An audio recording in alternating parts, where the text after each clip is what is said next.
মুন্সিগঞ্জের বিখ্যাত বৌয়া ভাত তো সবসময় রেসিপি দেখানো হলো, চলেন আরেকটা বিখ্যাত রান্না আপনাদেরকে দেখাই, যেটা হলো ঝাটকা মাছের পানি খোলা।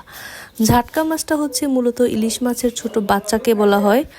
পানি খোলা রান্নার প্রসেস হচ্ছে চিকন করে পেঁয়াজ, মরিচ, টমেটো কাটার পরে ওইখানে আদা বাটা, রসুন বাটা, পরিমাণ মতো লবণ, হলুদ, মরিচ গুঁড়া, সামান্য তেল দিয়ে ভালোভাবে কচলে নিতে হবে।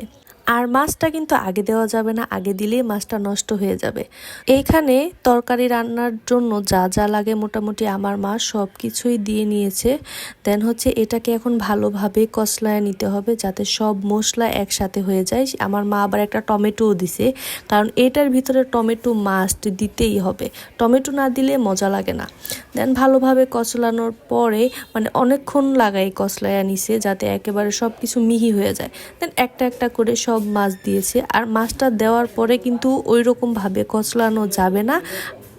হালকা হাতে নেড়ে চেড়ে মাছটাকে ভালোভাবে সব মশলা যাতে মাছের আনাচে কানাচে চিপায় চাপায় সব জায়গায় ঢুকে ওই প্রসেসে রাখতে হবে। দেন কিছুক্ষণ রাখার পরে এভাবে কিছুক্ষণ পানি দিয়ে রেখে দিবে।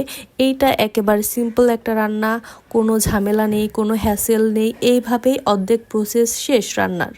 দেন হচ্ছে এটা আমরা চুলায় বসায় দিব। চুলায় বসায় দেওয়ার পর বেশি কিচ্ছু করতে হবে না, এটা প্রায় 10 থেকে 15 মিনিট জাল হবে। আর এটা কিন্তু এইভাবেই খেতে হয়, মানে এটার পাতলা ঝোল থাকে আর এই ঝোল দিয়ে অর্ধেক প্লেট ভাত খাওয়া